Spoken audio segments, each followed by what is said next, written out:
ಮಾಲ್ಡೀವ್ಸ್ ಮಹಾರಾಜನ್ ತರ ಕಾಣಿಸ್ತಿದ್ಯಲ್ಲಣ್ಣ.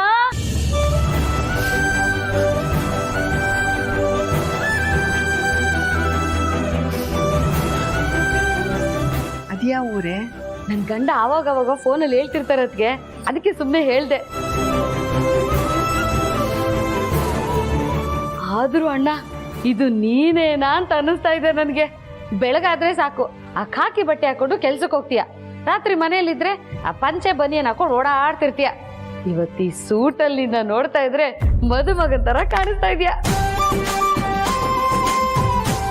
ನಾನು ಅದನ್ನೇ ಹೇಳ್ದೆ ಕಣೆ. ನರಸಿಂಹ, ನೀವಪ್ಪ ಹೇಗೆ ಕಾಣಿಸ್ತಿದಾರಪ್ಪ? ಒಳ್ಳೆ ಹೀರೋ ತರ ಕಾಣಿಸ್ತಾ ಇರಮ್ಮ. ನನ್ನ ದೃಷ್ಟಿನೇ ಆಗೋ ತರ ಇದೆ.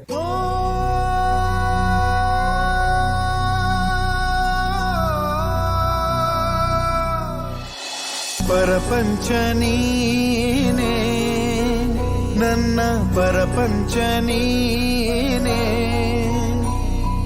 ಪರಪಂಚ ನೀನೇ. ಲೋ ನರಸಿಂಹ, ಸಾಕು ಬಿಡೋ. ನೀನಷ್ಟು ಗಟ್ಟಿಯಾಗಿ ತಪ್ಕೊಂಡಿದ್ರೆ ಅಣ್ಣಂಗೆ ಉಸಿರಾಡಕ್ಕಾಗುತ್ತೋ ಇಲ್ವೋ?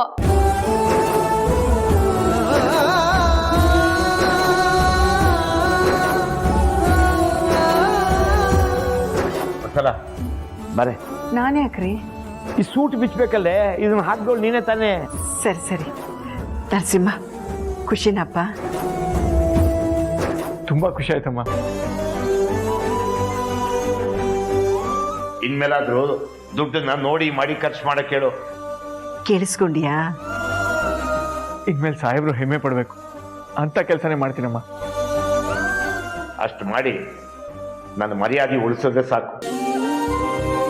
ಈಗ ಇವನು ಉಗ್ರ ನರಸಿಂಹ ಅಲ್ಲ, ಎಲ್ಲರ ಮಾತನ್ನ ಕೇಳೋ ಶಾಂತ ನರಸಿಂಹ ಅಲ್ವೇನಪ್ಪ? ಆಯ್ತಾಯ್ತು ನಡಿ.